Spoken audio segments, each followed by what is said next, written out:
You're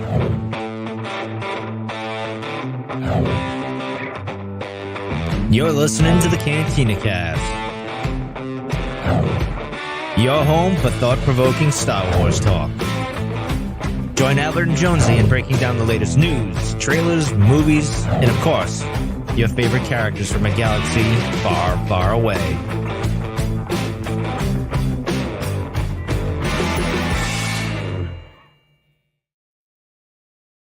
Hello, everyone. Welcome to the Cantina Cast. My name is Albert Padilla, and this is episode 519, our breakdown of part 2 of the Ahsoka series, Toil and Trouble. And more on the title here in just a little bit. But, again, the show was way too big. The show notes were way too big last night. And so we made the last minute call to break this up into 2 shows. And I think it was the right call because we've got a lot to discuss. And this particular episode, although not as long as part 1, definitely was steeped in a lot of new mythology. Certainly got us thinking about the possibilities of where Star Wars can go, not only in this series, but maybe in future series as well. Lots and lots of things to explore and discuss. And with me to do all that tonight, of course, is Jonesy. Jonesy, welcome to the show. How are you doing, sir? I'm doing fantastic, man. I'm glad we split this up because to do both in one night would have been old school, actually. It would have been like the way we used to do things. But this episode is so good just on its own.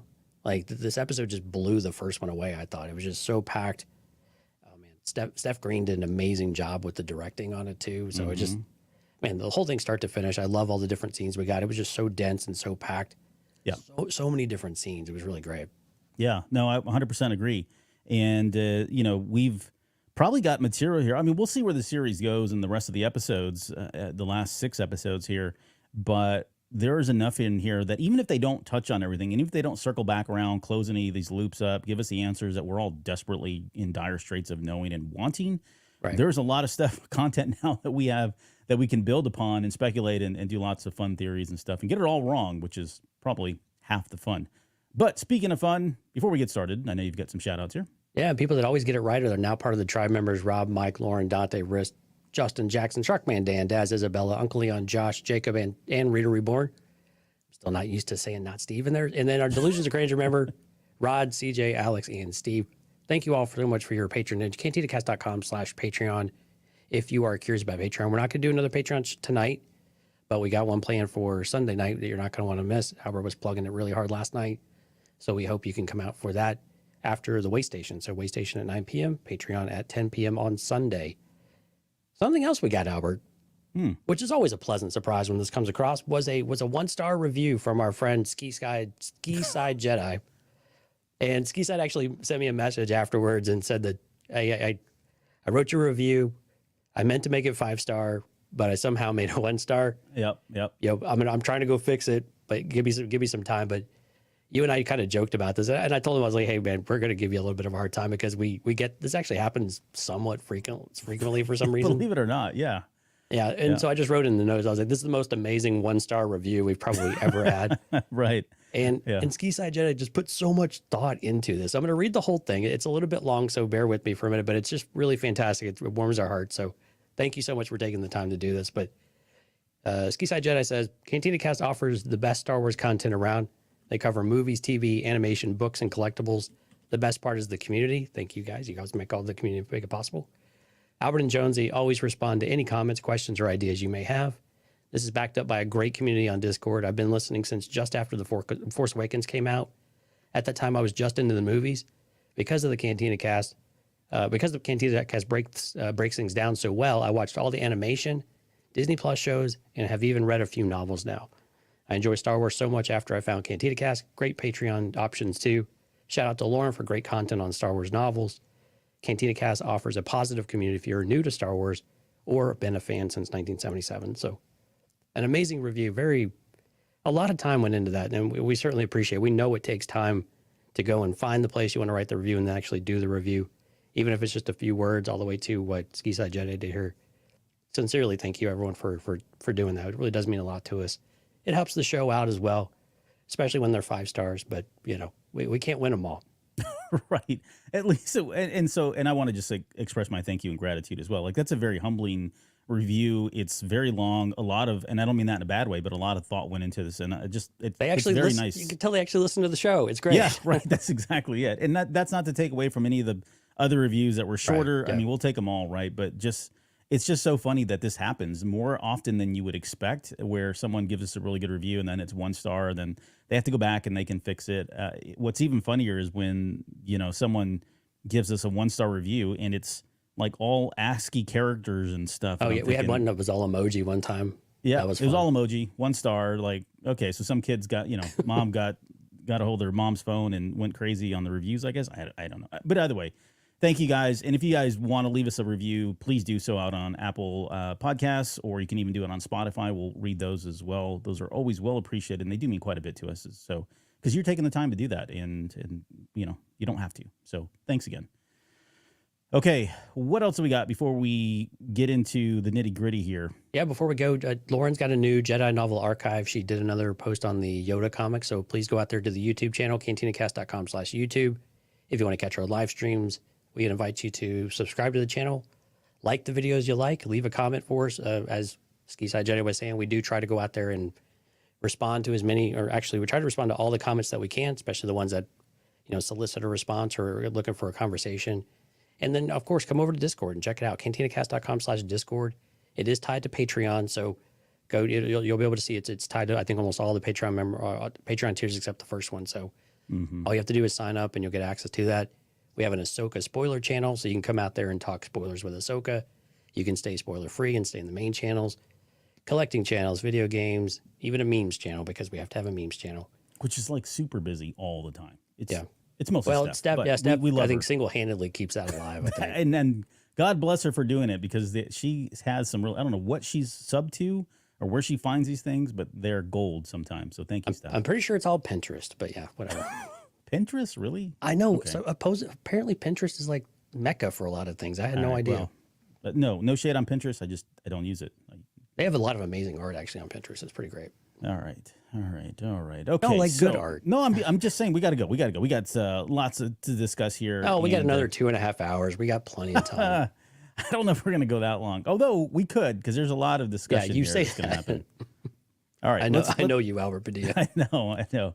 All right, let's get into Toil and Trouble. And this, of course, like we mentioned during the final hype show, all of these episodes were written by Dave Filoni. This particular one was directed by Steph Green. We talked about her on the final hype show. She's got a number of a number of, I guess, high profile show episodes under her belt. So she's newbie. Award nominated. Yeah, exactly.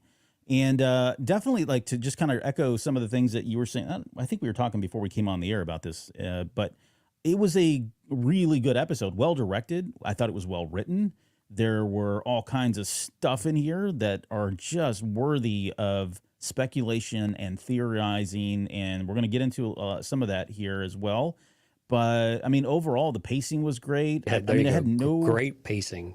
Yeah, I just had no really complaints with the episode. I think it's the best. I think it's definitely better than part one. Part one probably not fair to compare, because it's trying to do a lot, right? And sometimes it doesn't always land the right way. But I mean, both were really great, spectacular episodes. Like I said, I enjoyed both of them. But in this one in particular, I probably enjoyed most. And we finally, at the very end of this episode, start where we left off in the epilogue, and now that's all very clear to everybody in terms of what did we see in the epilogue, what was the timeline like, where are we in the timeline, I guess.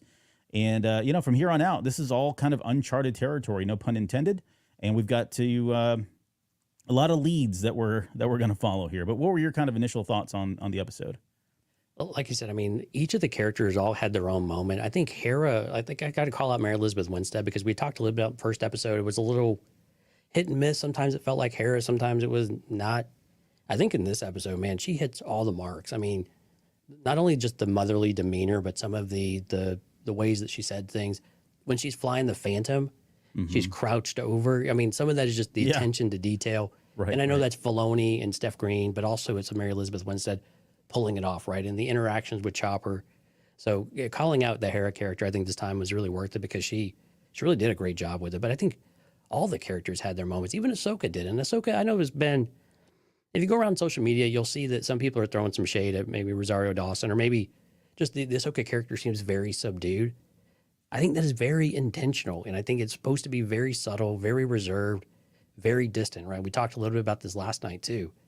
So I think it's 100% intentional about where this is at. This is not Rosario Dawson's interpretation of the character at all. I think this is really intentional, and we need to see where that character goes. But, you know, Sabine had great moments, but I got to tell you, man, Hu Yang just seems to steal the spotlight every scene that he's in. The dialogue that he's been given is so great. David Tennant's delivery, the different voice inflections they give it, the voice is actually constantly shifting just slightly as well. Both, not only just the intonation, the tone, but also the spacing of it, of when it begins, when it ends, when it overlaps, which is how you get depth and kind of spatial sound as well, right? So it's just really cool how they've done that, but the writing on the character is so good, and the delivery is perfect, and the interaction with him and Sabine was probably one of my favorite moments of the episode. Yeah. Agree to all of that. David Tennant is doing what he probably does best, which is give us really great characters. It was funny. I saw something, you know, it didn't dawn on me, but someone had mentioned, why are they changing the way they pronounce his name? And now it sounds like Hu Yang. Right. And a little, maybe slightly different than Clone Wars. And you think, well, maybe it's because they're paying tribute to Doctor Who, so maybe Hu Yang. So I think so, a little bit. I think that's where I think the whole team is doing that, which I love. Like, so what? It's canon now. Yeah. It's canon now. So the title of this episode is called The Toil and Trouble. And this is there's a song in Macbeth that's called the Song of the Witches by Macbeth by William Shakespeare. I don't know that there's any meaning in this. Macbeth is probably a very well-known play, hopefully to most people at this point in your lives, if you're over the age of, 15. But the witches in there go through this process of doing kind of like an incantation while they're singing the Song of the Witches, and they say toil and trouble. And the whole point of that is they're kind of feeding Macbeth, boosting up his ego, really giving him kind of evil thoughts and trying to push him in to take the crown to become king. But they've got some nefarious reasons for doing it. So if you were to equate that to Morgan Elsbeth, if that was to hold true, then maybe her allegiances are somewhere else, not necessarily to somebody like Thrawn, maybe not even Palpatine. I don't think they're really going there. I think it's just a play on the fact that there was this, the Song of the Witches from Macbeth, and it probably doesn't go any further than that. I mean, toil and trouble is what witches do, right? Just kind of in general. So, I don't think we'll put too much stock into the name of it. But I just thought it was interesting that it was lifted from Macbeth, and we can maybe see where the possibilities go of that being something more later in the series. Yeah, the Arthurian threads, I think, and with Macbeth, I know it's not necessarily Arthurian timeline, but it kind of all feels that way. This very old school, old English kind of way of doing things. Mm-hmm. And so I think it kind of fits the overall vibe, because when we talk about Peridia a little bit, there's some correlations you can draw there as well. Okay. Well, hold that thought, because we're going to come back to that. All right. So this episode opens up back in the hospital. Sabine's laying on her bed. She's having these nightmares. And the first time I saw this, I thought, wow, she's probably having these nightmares quite a bit. I think Force visions, you mean? Force visions, I think you're talking about. Force visions? Yeah. I mean, they could be. They could be. And that would make a little bit more sense, because as she's laying there, they kind of, Steph Green cuts over to Ahsoka's hand, and you can see her fingers are kind of out, meaning she's channeling the Force in some way. And so she's almost kind of like listening in on Sabine's dreams. And, maybe Jedi are capable of doing that. But if it was a Force dream, then it's probably an easier outlet or an easier opportunity for somebody that's Force sensitive or a Jedi to kind of tune in. But she definitely hears what's going on. And she can hear, all of the nightmares. You can hear something going on with Ezra. Then it's the Shin Hati fight. I don't know where I got Hataki from. I don't know. But yeah, she can sense what's going on there, and kind of wakes her up. And so thankfully she's not dead, as we talked about that yesterday. I wanted that droid to be 21B. They never said his name. I didn't see it in the credits either, but it's got to be. Like, he looks old. He's identical. And don't get me wrong, those are medical droids. I mean, they're used across the rebellion and other non-rebellion groups and factions and all that. So, but it would be kind of, poetic to see that he managed to survive the Battle of Hoth and is, happily doing what he does over in, future Star Wars. Right. I think along the dream front, though, I think it is possible for Jedi to sense what other people are feeling in the moment. So even though if you're dreaming, I'd imagine that a Jedi still has the ability to get an impression about what your feelings are, what your emotions are. Maybe not see specifically, but by them kind of telling us the dream a little bit with the voiceovers, you almost feel like Ahsoka was listening in. Again, a little un-Jedi like in that kind of way, but I think it's still, she's curious what's going on with Sabine. Like, clearly there's something wrong, and I think she still shows that she cares in some way.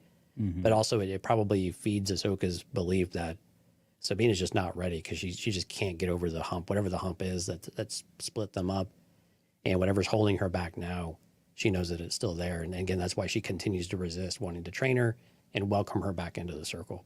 Yeah.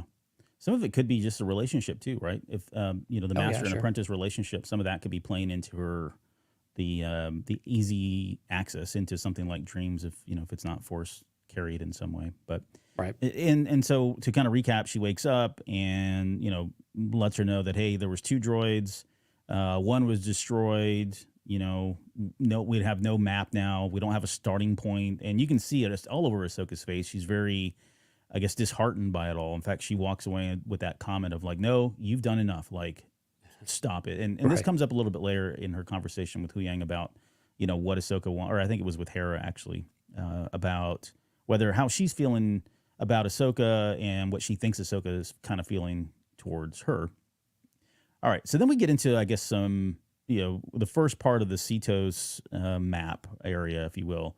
So we're on this planet of Cetos, brand new area. Balin and Shin are there. They take the ball, the Hellraiser ball, or the whatever it was. Yeah, the map and the key, whatever you want to call it. Map and key. Sure, we'll go with that. And they put it into place. Balin orders Shin to go call Morgan, and he says, "Tell her that we believe we've located the reflex point on Cetos." And it seems pretty innocuous there. But, and to be honest, I was like, I don't know what a reflex point is. I went down this rabbit hole. Maybe? Yeah. Well, it's all right. So now for the next 30 minutes, we're going to talk about reflexology and the nervous system, because this is where it comes from. Right. And I get it. So I'll give you a very layman's condensed version of what reflexology is. But you have like pressure points on your feet, right? So if you press a certain spot on your foot, it conditions or it has an impact on like other parts of your body. So the idea here is that Cetos is a connection point to another galaxy. It's that reflex point. Whatever they do here has some effect out here in this other galaxy, right? So I like the concept. It's almost like a fulcrum of sorts, right? Yeah, right. Yeah. And I like the concept a lot. I think it's brand new. We've never had anything like this that I'm aware of, where especially extra galactic. And by the way, for all the people that are talking about this, please stop using intergalactic. It's not intergalactic. Intergalactic means you're within your galaxy. Inter is inside. I saw one article on this today out of like 20 that actually use the right terminology of extra galactic rather than intergalactic. Okay. Well, now that I've got that off my chest. If you use the thing of interstate, it's between states, but yeah. Yeah. But this is another kind of works. All right. Don't defend him. So this reflexology, this reflex point is where, I guess is how they connect to the other galaxy in some way or whatever. We'll to be determined on it. They didn't really get into a whole lot of detail there. Right. We flip back over to Ezra's tower. Ahsoka's there. She's, kind of doing the investigation. And she's had this hunch that, okay, well, if there was only one droid, HK droids they don't give up, right? If they were sent to go kill Sabine, that's its mission. It's probably not going to bail. So she's kind of, placing her bets that thing's still around. Of course, she makes her way up there, sees Ezra's thing. I love the fact that she does that smirk and she puts her hand on her hip when she's kind of watching Ezra, like, you little devil, this is all your fault, but in the right way, right? Like he did the best thing he probably thought he could do at that time. Well, I think she might have been a little disappointed in Sabine too, that Sabine has formed an attachment and she's not letting go, and that she's still pining a little bit over Ezra. Whatever pining actually translates into, we don't know. But I think some of that was just from the master perspective of like, just another reason why this is not a good idea to bring her back on as an apprentice, or why it didn't work out, because she's so transfixed on Ezra rather than the mission as a whole. To the argument they had in the first episode, right? This isn't just about finding Ezra, right? It's bigger than him. Yeah. The HK droid drops from the ceiling or whatever it is. She lobs off his head, and then she leaves that scene with I was hoping you were still here. We go back to the hospital, and that establishing shot, by the way, that really wide shot of Lothal and the bay. I mean, well, I don't know where the bay came from. It's beautiful though. It's gorgeous. And then, we kind of get into Sabine's resiliency, right? She's kind of giving that speech about how the droid's resilient just as her. At one point when she says, that you can chop off an arm and a leg, and I thought, holy crap, I hope they're not drawing parallels that she's going to, dismember it. We haven't had dismemberment in a while, and Disney really hasn't done haven't. it. So, maybe she will have a robotic arm limb of some sort. It's been too long, if you ask me, I think. We're long overdue We are. for amputation, man. So let's... Considering it used to happen all the time, now it's like, man, we're afraid to do it anymore, I think. Yeah. Okay, so, and then she gets in the whole, talk about the droid's origins, which I wasn't clear originally on like what they were looking for. I thought maybe they were going to try to, access the sensory, like their optic sensors or the memory core, and be able to display the map or whatever this droid saw. Of course, that's not what they were doing. They were going for the origin of the droid. Like, where did this droid originate? Right. Which Which would have made sense because the droid didn't see anything in the first place, right? Oh, I don't remember. Yeah, the one that took But I it. believe you. Yeah, the one that took it, I think, was the one that saw it. The other one was outside the entire time. We're just waiting. Okay, so that Yep. makes sense. We get in this whole thing about the head blowing up if there's too much power. That was a good line there, because I love when Harris said, "I say go for it," and he says, "But you're a hologram," and she's Right. like, "So." You have a Yeah, Jedi that with was- you. You're fine. Yeah. Yeah, it's all good. I trust her. Of course, he pulls a plug, and it was just in time. But we do find out that the droid, it can be traced back to Corellia, and we get into this whole thing. Like, this is where Hera kind of fits that role of mom. She's talking to Sabine after Ahsoka leaves and says, "Hey, you did good, kid. Right? I'm kind of proud of you. That's right. And she's talking to her about her confidence levels in some way. It does sound like her confidence has been shook because of what happened. I mean, I think now it's very clear that she's dealing with some abandonment issues that came from Ahsoka.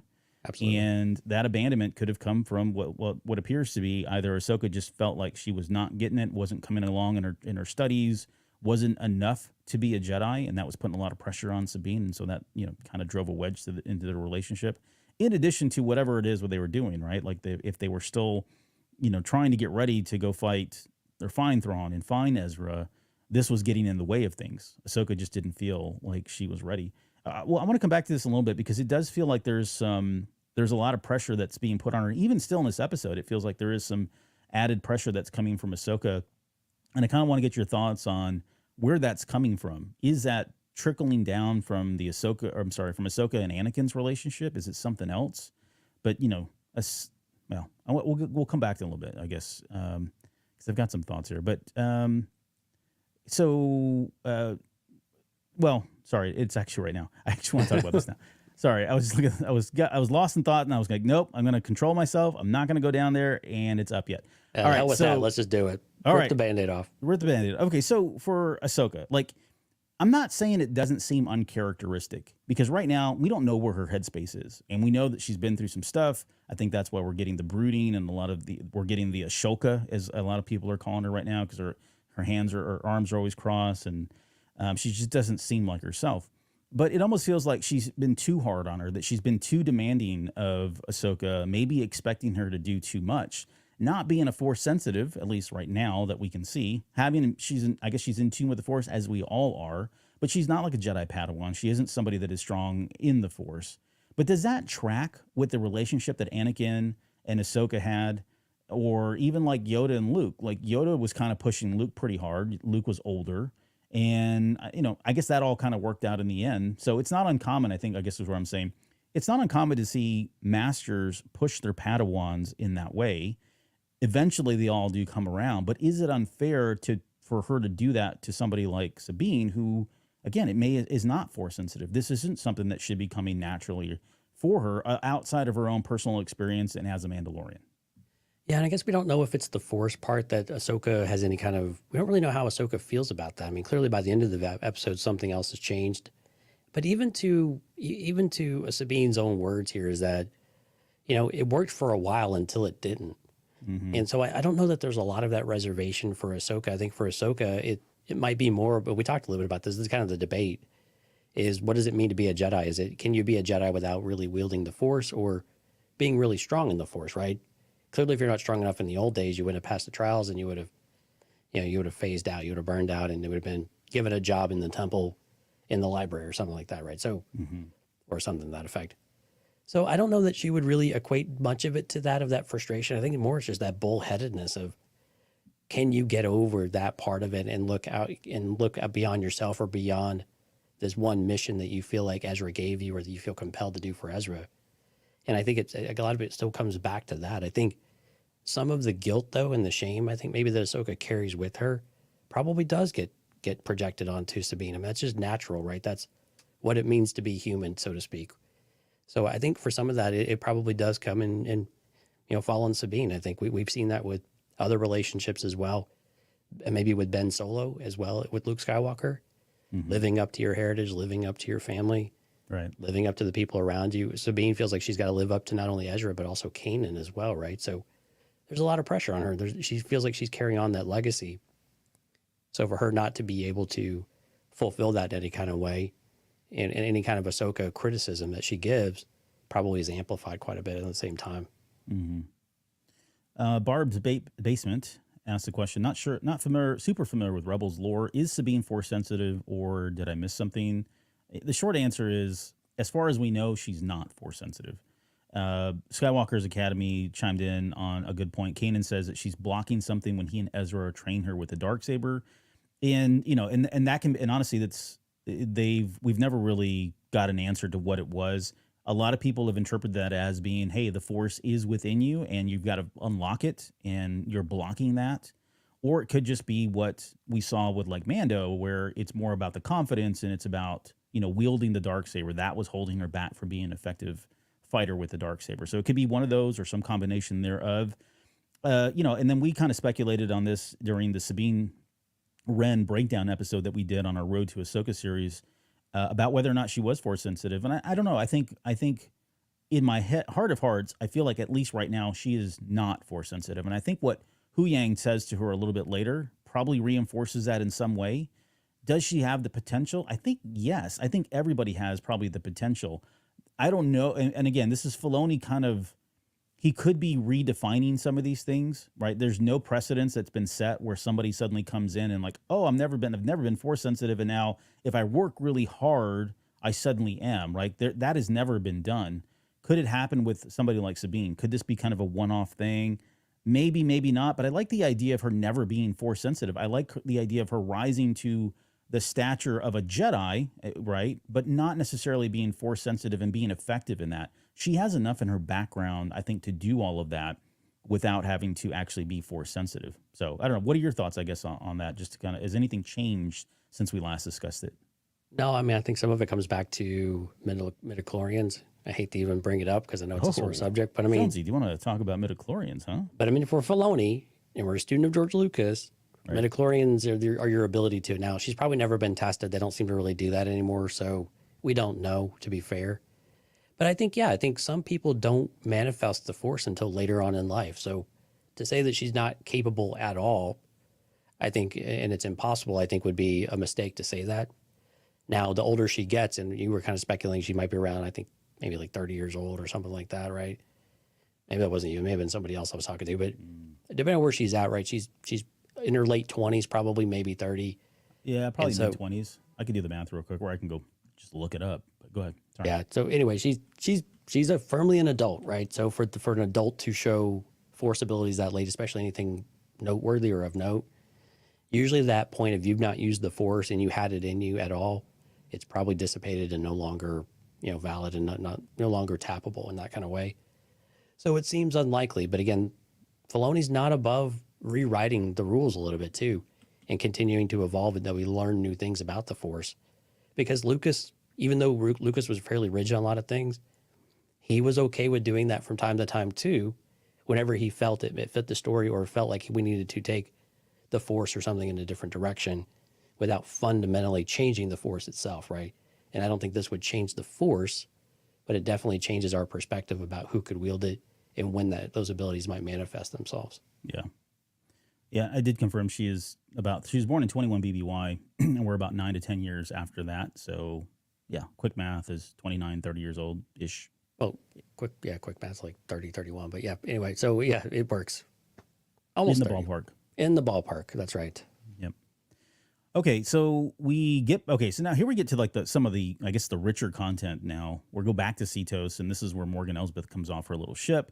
She's so rude. Like, she doesn't even say hello. She just walks off and says, Show me what you found. Yeah. Wow, really? How about a nice hello? How about a high five, team? I know some good people work like that. you've done here. What's that? I know some people like that. Yeah, we work for them sometimes. But yeah, so this place isn't built by Jedi. We got that. She says it's an ancient people from a distant galaxy. All right, hold the presses. Because this is where, things start to change, and possibly, and I don't want to be overly dramatic about this, but as we talked about in part 1, because we're going extragalactic now, we're talking about another galaxy, all the rules can possibly change in terms of how the Force works. Is the Force even around? Physics change. We just don't know, right? It could be completely different. So, and this idea that it's an ancient people from a distant galaxy. So, on the surface, that would mean this is a group of aliens that came from another galaxy. If you just take it at verbatim, is there a possibility that it was a race that originated in the current Star Wars galaxy that left and then came back? Sure, maybe. But we've never had anything that said there is an alien race from another galaxy. The closest we've even gotten, and I think this was disproved at some point, I forget now, with the Vong, right? The Vong were supposed to be this race that was out there, that was coming in. They were a threat. They were beyond the Outer Rim, a threat to our galaxy. I don't remember where they originated or where it landed, because I kind of fell off that series at some point. If I remember correctly, the true origins were in our galaxy, but they were kind of exiled or left, and they had spent thousands of years out there before they finally came back. Whatever the case is, the point is we don't really have anything outside of the Yuzong Vong that points to a race that came from another galaxy. We have a lot of races that are ancient, and a lot of races that had made contributions to hyperspace travel. None of these have ever, at least in either legends or canon, there's never been any discussion around whether they contributed to extragalactic space travel, right? So I want to make that clear. Like, there's even like the Rakata. The Rakata were one of the very first to have hyperdrives, and they were called Force drives. I think we talked about them on the the Dawn of the Jedi series that we did, right? We broke down the comics, and we spent some time talking about that. So go back and listen to those episodes or watch them if you want some more on the Rakata. They were one of the first ones. There's also like the Gree that were just as old. They had a lot of ancient technology. We could bring in the Grist, the Colomai as well. These little bulbous head-looking dudes. They were one of the first to travel. But even then, we're only still talking about thousands and thousands of years ago. And there's one other. I'm going to leave the best one last. More recently, we had the group. What were they called now? Oh, bummer. I'm drawing a blank on the name, but I think it's this. Is it the Stephos? The Zepho. It was Zephos. Yeah, thank you, the Zepho. So this was from and I did not read this comic. This was the what was it? The Jedi comic, the one from the dang video game. Boy, I really should have prepped for this show, huh?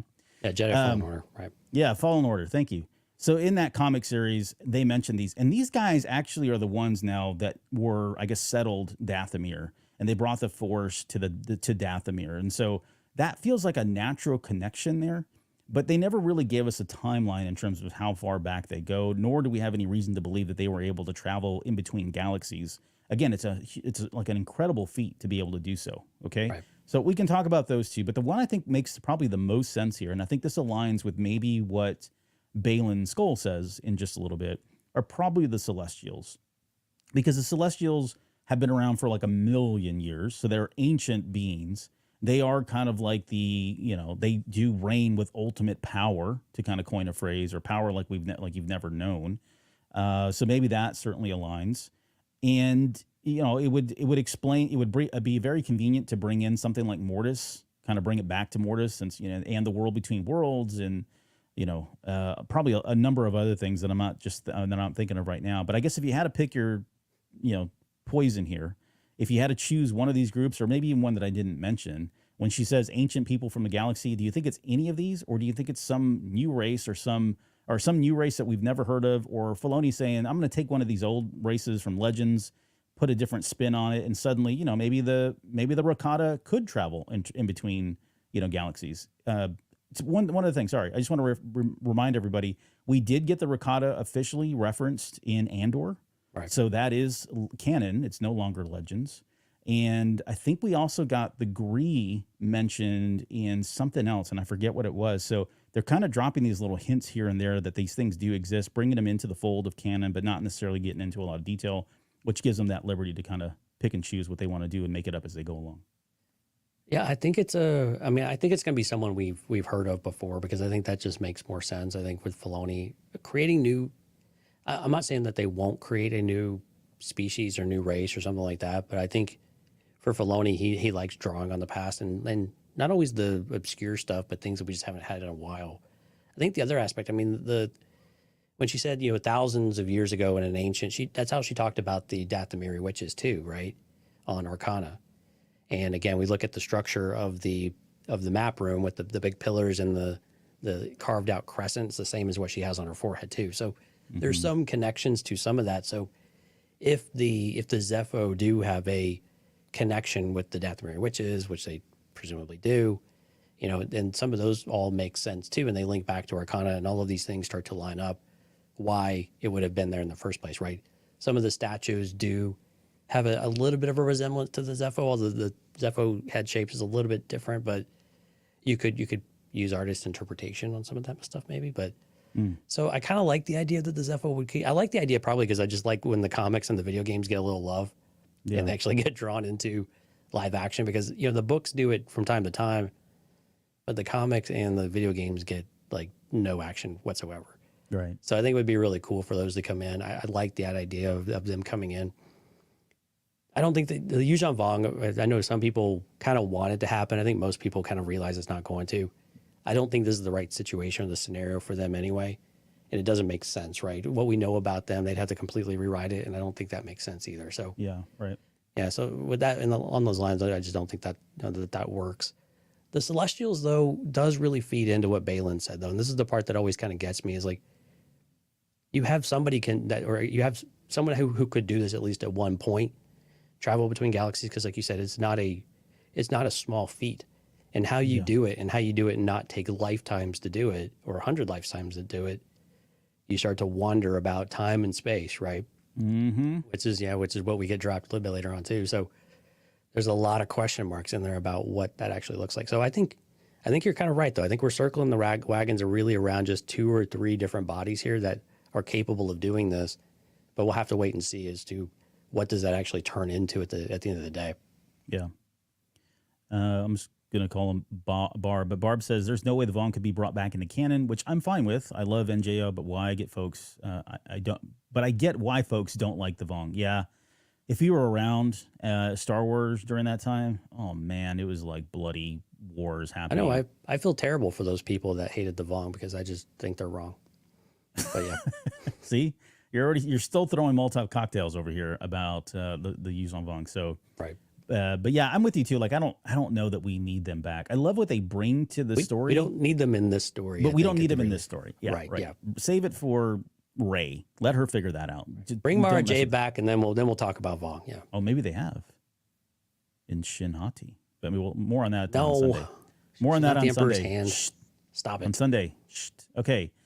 All right. So Morgan ignites this thing, and then we get we broke this down. We called it out in the trailer, right? We got that little green flame that was going on there. So that's been, synonymous with Night Sister magic. So that all certainly lines up and tracks. And she goes through the whole process of, this is our galaxy. And then there's this big overlay thing that kind of, that we saw in the trailer that finally comes to life. Coolest map room ever is what it was. And I think it's I think it's kind of like a universe map almost, or at least the known universe, because there were other galaxies that were floating around there. It wasn't just this one. So, I mean, this is like what I'm talking about. Like, this really opens up the doors, or there's so many puns, but it opens up a lot of pathways to very diverse storytelling. Are you saying it was extrastellar or interstellar? This would be extrastellar. I don't know. I think Barb had made a comment here before we get too far along. She was asking, isn't Camino technically from a different galaxy? Kamino's on the very edge of the galaxy, so some people have interpreted that as kind of extragalactic, but I think technically it's still part of the galaxy, at least within the frame of what we have for canon. Yeah, same thing with like the unknown regions, wild space, all that's still considered like. I get It's it. the There's fringes, probably it's the fringes. it's the fringes, but it's it's still within the. It's like the surrounding islands of a continent, right? Because once you leave they've been annexed.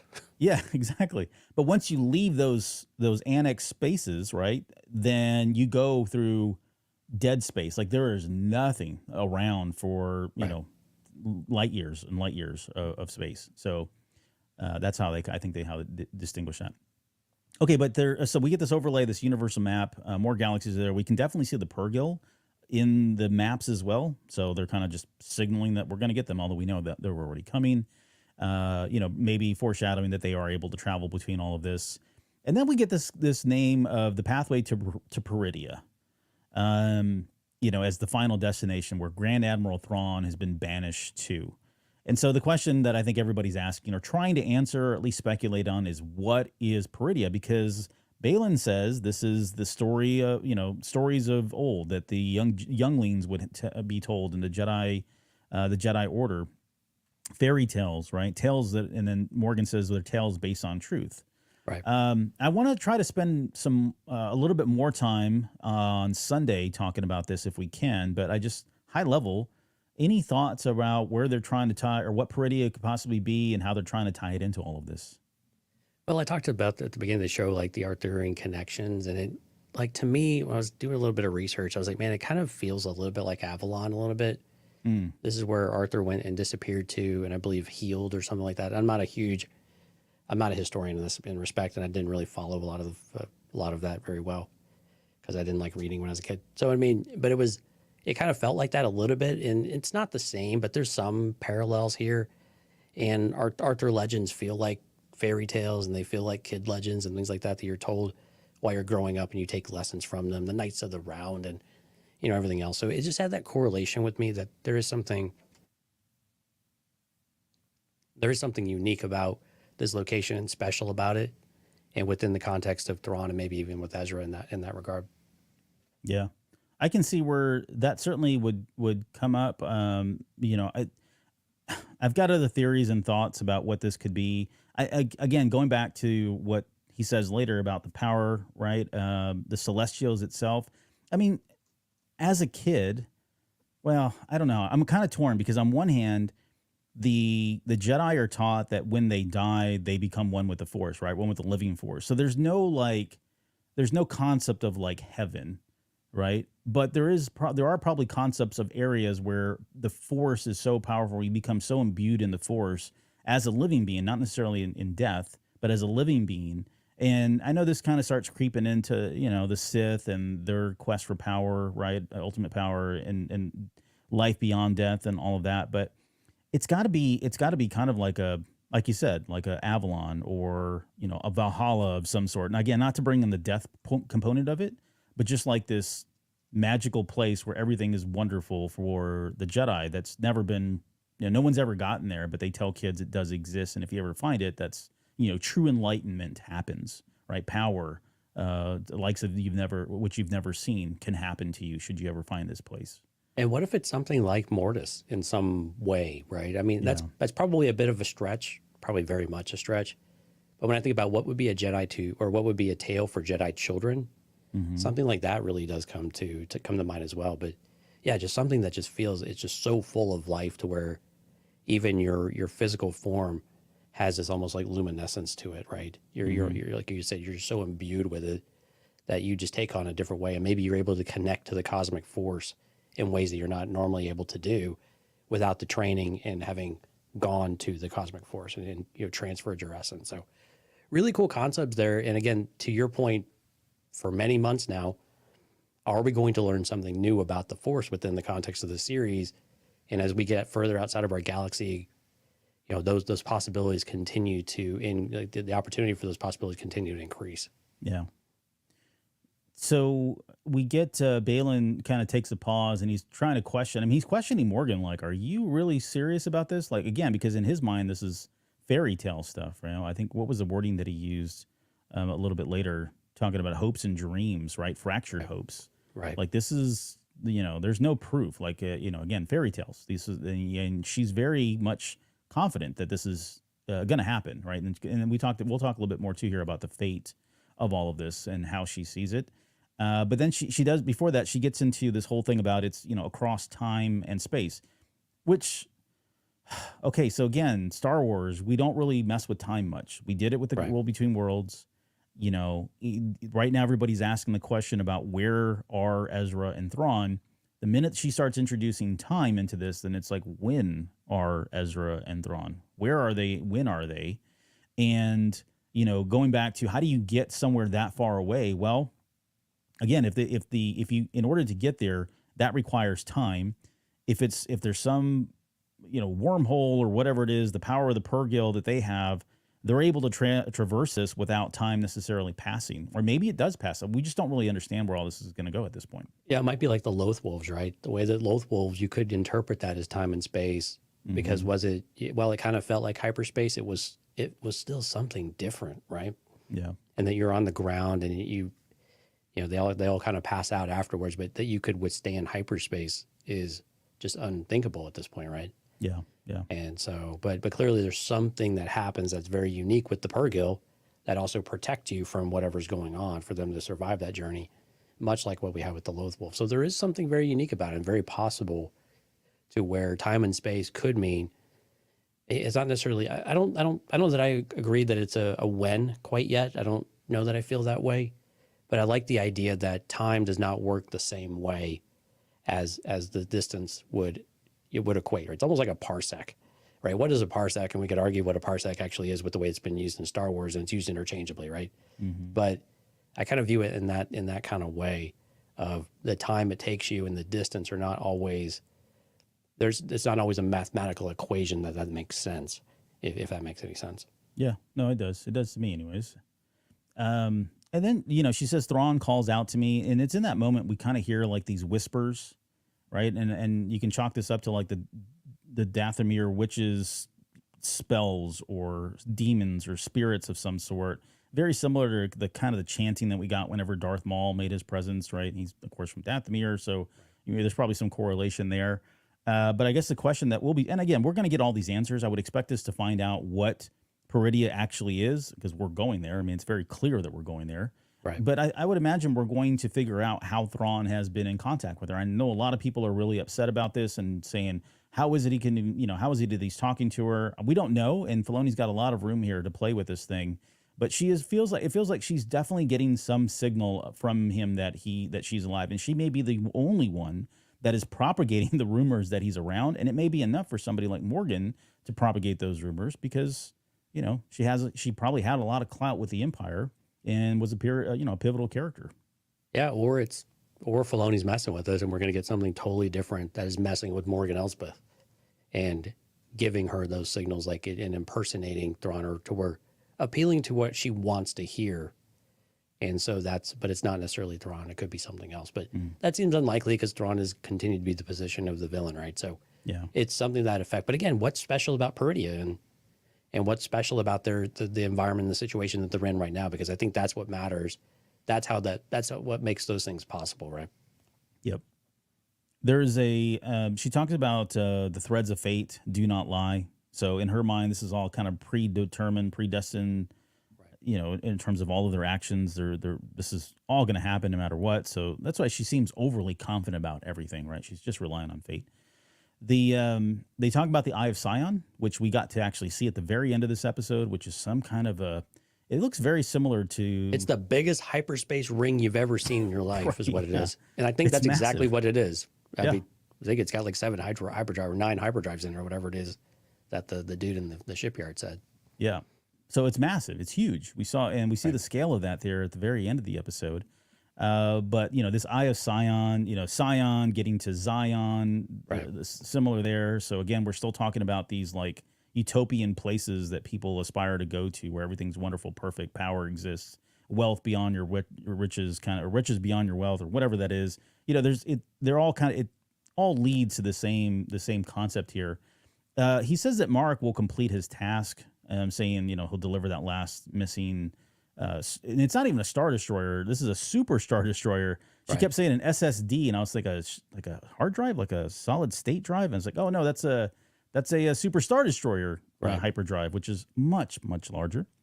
And then the question comes up, and this is from the trailer. Now we're able to put all this together about what happens when we find Thrawn. That's what Shin says, and she looks up at her like, "Daddy, what happens when we find Thrawn?" It was very similar. Once we get through this, I want to come back to Shin Hati and what we think is actually going through her head, because I don't know about that. Yeah. Okay. But he says, for some war, for others a new beginning, and for us power such as you've never dreamed of. So I think the us is power. Well, that is right.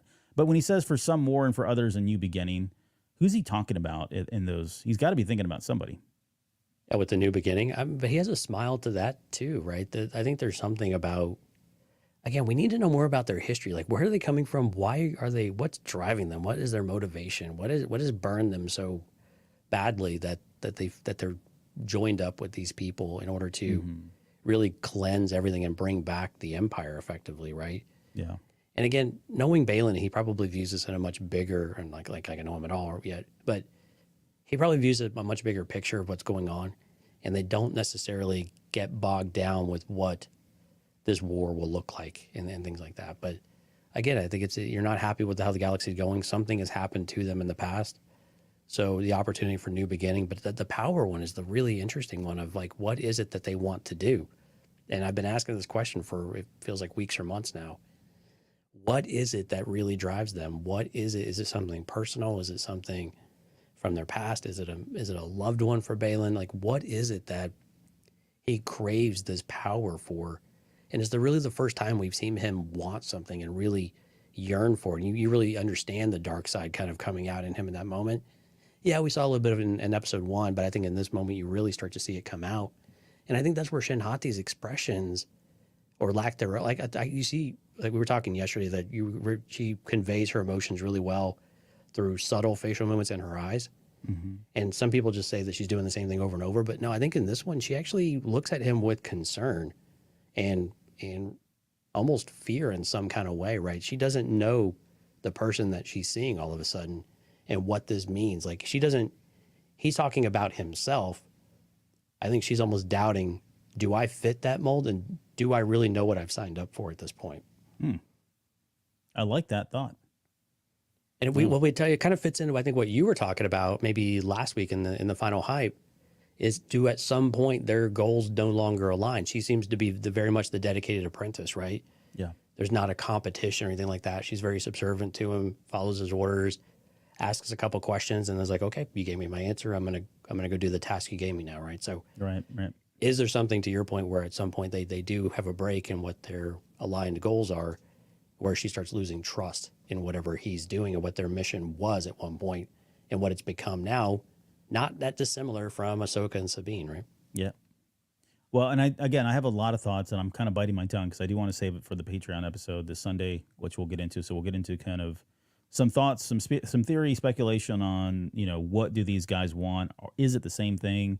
Where is their relationship going to go in the series? Because I think it's going to be a little bit complex here. Ben chimed in and said, I haven't seen anywhere the actor playing Merrick is named. Interesting. Yeah, I think they've named the character. Oh, yeah, Paul Darnell here. Right. But I wonder too, we'll go ahead and talk about it now. So the character of Merrick, the name Merrick, actually comes from Arthurian legends. Right. And it is he's turned into a wolf. Wow, shocker, Dave Filoni. But he's turned into a wolf, and by a witch. Therapy, man. Yeah, turned into a wolf by a witch.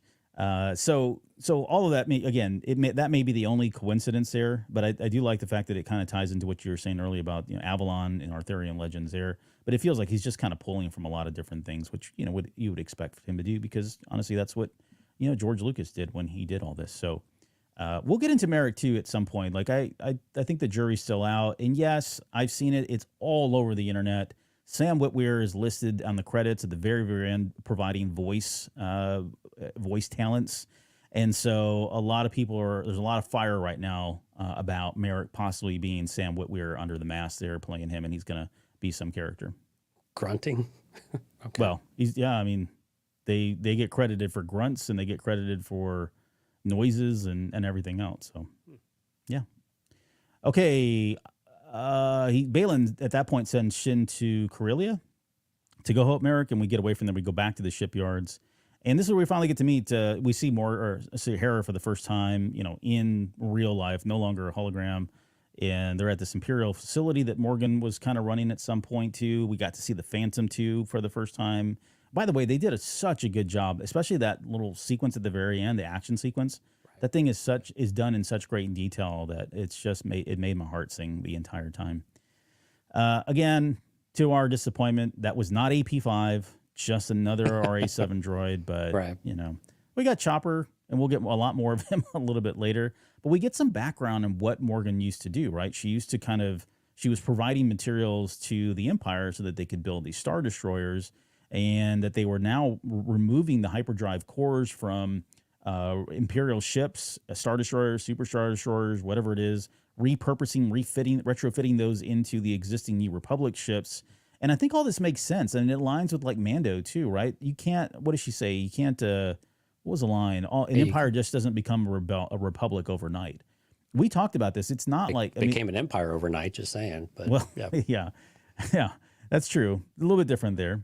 Right, yeah. But, the idea that there are still lingering forces, and even, I think it tracks. Like, I think it makes sense. If you have all these people there and you just assume that they're not all loyal, like very similar to what we've talked about many times about the people on the Death Star, a lot of those folks were it was a job, man. They had to do what they had to do, and they weren't necessarily evil. They were with the wrong team. Don't get me wrong. It doesn't excuse what they were doing, but same thing, same concept here. And I think we were trying to get that at least from the guy, is it Min Weaver, or whatever his name was, that was kind of running the facility. And he did a pretty good job of explaining, look, I'm just a guy, right? It's you're into the politics. I do this. This is my job. He totally dodged the question. His investors are the Empire, and he knew it. So yeah. I mean, clearly, he dodged the question. I was like, he didn't answer the question. So yeah.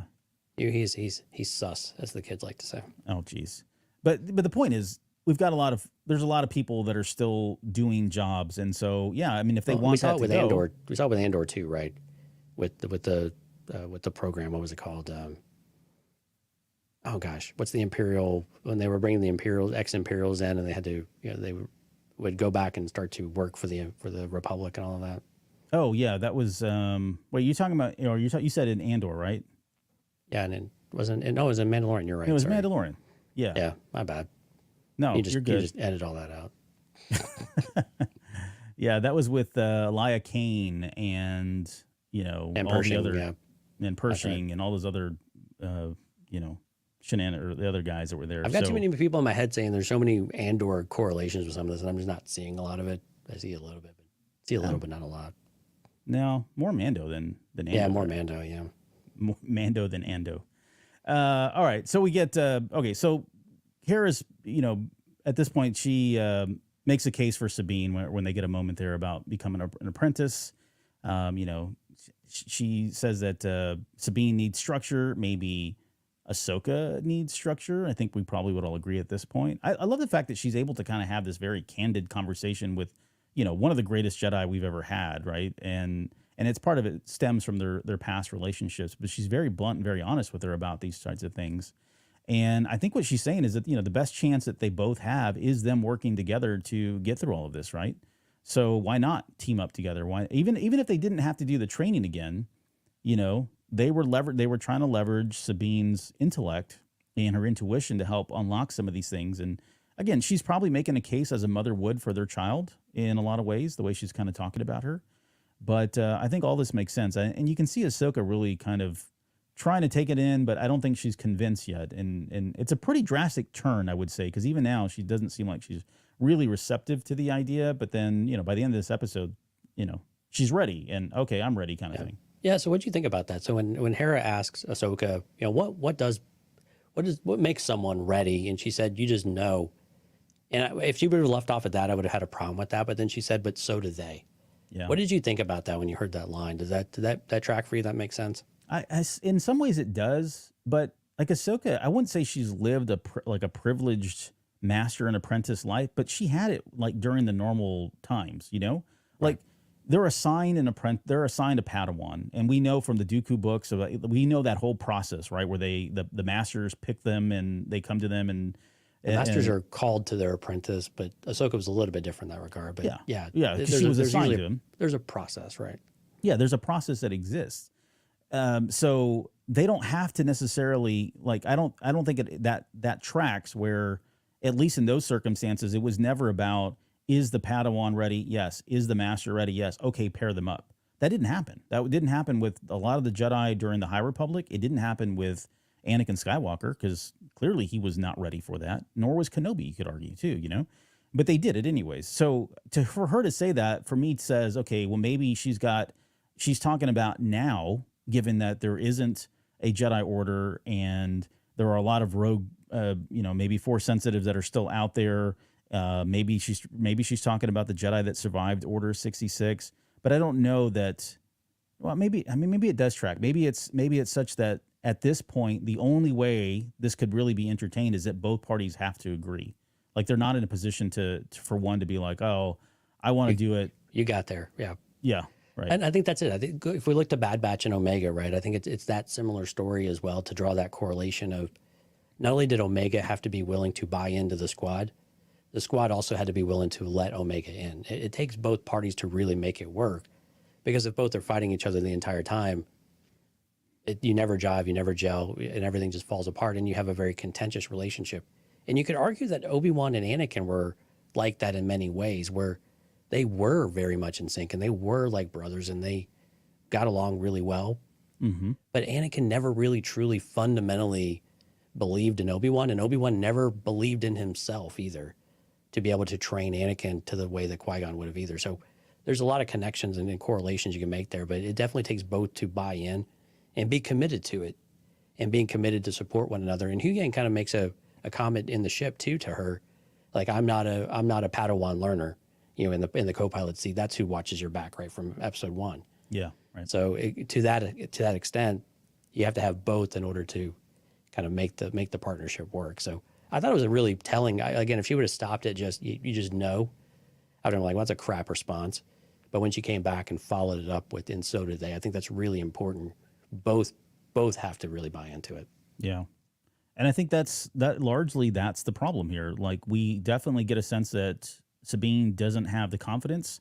That may be stemming from the fact that she's not Force sensitive, that she's trying to live up to something that she feels like she'll never, ever reach, because she's missing kind of one of the core components or the core components or material components of a Jedi, which is being Force sensitive. Huyang being the Yoda for the series.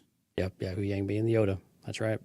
Yeah. We were talking about that before we came on. Like, it is fascinating to think that he's been around for 500 years and the wealth and breadth and depth of knowledge that he probably has. And what would that be like if he paired up, with somebody like Luke Skywalker, or, if he got a chance to spend more time with somebody like Sabine. We don't know exactly how much time they had. I mean, he's obviously been running around with Ahsoka, which I think makes sense. But yeah, he's got a lot to offer. So I don't know where we see him again. Maybe we see him hopefully in more series as a main character.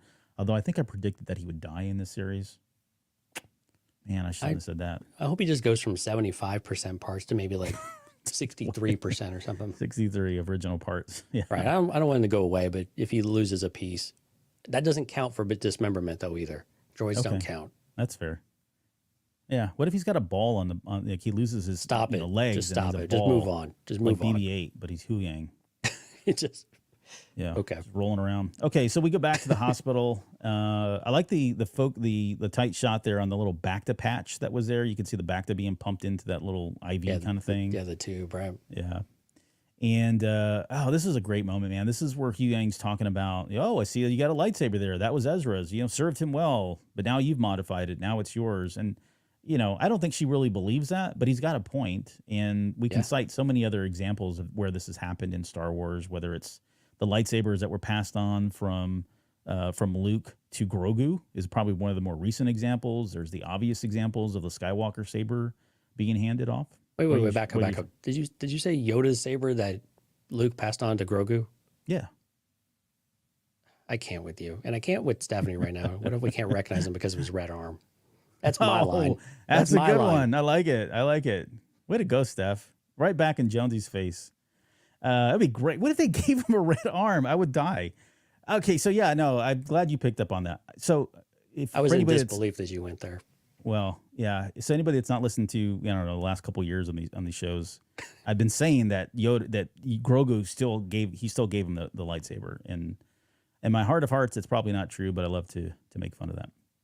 Okay, but yeah, so we can cite other examples. The point is, it is her lightsaber, whether she wants to. And again, this all stems from the confidence. Like, I'm not even worthy of probably wielding this thing. It's not mine. It was somebody else's. She's never made her own. She had one at one point. Made a bad decision there. And then we talk. See, he gets into the whole, talking about her training, right? Have you kept up with your training? I love what she's like. Obviously not, like the attitude that came from her when she delivers that. And he, suggests that maybe it's time to begin again, right? She feels like Ahsoka won't teach her, that Ahsoka doesn't want to teach her, and Huyang says that's not an excuse, right? It is an excuse, and it's a really poor one too, right? Well, exactly. She says she quit on me. And he says the past is the past, move forward. And they get into this whole thing about whether or not, I think she's feeling like she was being used, right? Like, oh, they only wanted me because they needed some help with this thing. They don't actually want me back on the team. But then she's also kind of playing the pity card of like... Exactly. You know what I mean? Like, nobody... what was it that she said? I'm trying to think now what she had said. He calls her out for it, right? Like, how come they didn't ask me? Well, you never asked them, kind of thing. You can't sit there and have it both ways, is really what he's saying at the end of it all. Yeah. And I love that her only retort is, I forgot how annoying you are. And he's like, no, logical, because it is. It's just simply logic, really. So all of that, again, to kind of go back to what we were talking about, Huyang, at least in the series, has been kind of a big standout as well. But again, just the amount of the knowledge that he has, and then him handing that lightsaber over to her, I'm kind of jumping ahead, because this is where he goes into this pep talk, right? Where, she's making excuses for herself, that it doesn't really matter, that, I don't have the abilities like Ezra. And he's acknowledging, yep, you don't. In fact, he says, I've known many Padawans over the centuries, and I can safely say your aptitude for the Force would fall short of them all.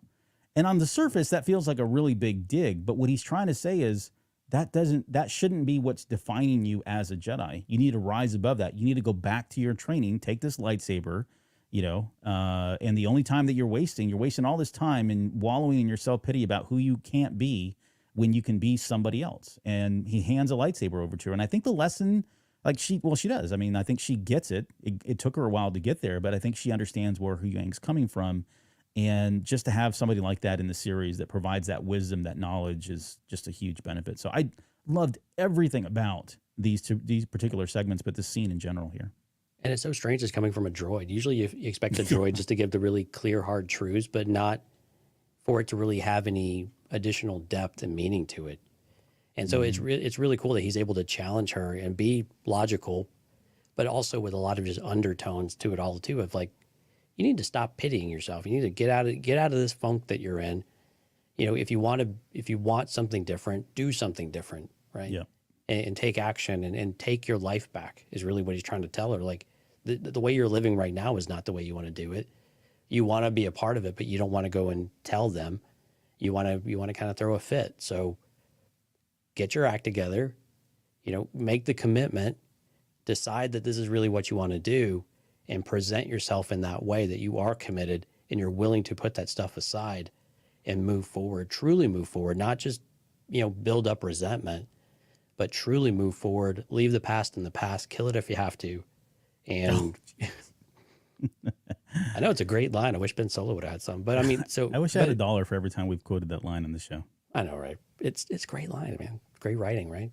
I didn't say that. Anyway, it's just, but you get the idea though. You need to, you can't keep lingering with all of that stuff. You can't keep, it's Anakin again all over, otherwise, right? He just can't let go of the things that have happened in the past and look forward to the things to look forward to and make progress in some kind of way, and not let it hold you back and not let it continue to really just be that thorn in your side and build the resentment, build the anger and everything else, because you're just going to sit there and you're going to live your life and it's going to be a pretty unfulfilling one at the very least. Mm-hmm. And it seems like she's been doing this for some time now, at least a couple of years, probably maybe even more than that. Yeah.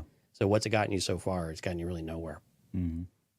Yeah. And he literally says the past is the past, move forward. Like, get over yourself. Right. Is translation. To the comments, hey, George, thanks for being here. And Ben says Sabine can't go because she has to pick up power converters from Tashi Station. And she has to check on her cat. I know. Pat's Everybody's always so upset that she like left, closed the door, and that poor cat's inside. That no one's going to watch the cat. Those cats are super Resilient. And there's a cat. They built a cat door. I think it was season 3 when Ezra built that cat door on the side there in the tower. So it's fine. Don't worry about it. It's in the deleted scenes. That's where it is. Yeah. Or maybe it was Filoni's art that he did, little sketches. Either way, the cat's fine. You're just making stuff up now. Yeah, pretty much. That's what I do on the show, honestly. Corellia. We go to Corellia in this control center. We get more on them dismantling things and from different Star Destroyers and, putting them in different places. Even the bridge, like, it finally dawned on me, like, as I was watching my second video, I was like, oh, crap. Okay, this makes sense now. We had talked about, we thought that was like the bridge of, at first, like some kind of a ship that they were on. It turns out they're not at all. But I can see where they took the bridge of a Star Destroyer, repurposed it as this control center. That makes total sense. So I love that they did that. They just painted it red. not to go back to the red arm. That's why you didn't recognize it. That's why I didn't recognize it. It was painted red. It's like right there, right in front of my face. They talked about the hyperdrive cores. We mentioned that. I love that whole exchange with Hera, like, basically, demanding that, she see it, exercising her authority, her rank, and things were getting real squirrely. Like, you're like, something's not right here. And she was definitely picking up on it along with everybody else. Of course, this culminates in For the Empire, that Joker screams there. Why wouldn't he, like, I'm fine with For the Empire. It's too much like For the Horde, which, I hate and I know you love. But we've already gotten Long Live the Empire established. Why wouldn't he just said Long Live the Empire rather than For the Empire? I know this is petty, but it's important, man. Corellians are a different batch, man. Oh, okay. They're just a different stock. stock. It up to Corellians? All right. Yeah, just do that. Okay, so they take out all the baddies there, and that's when Ahsoka,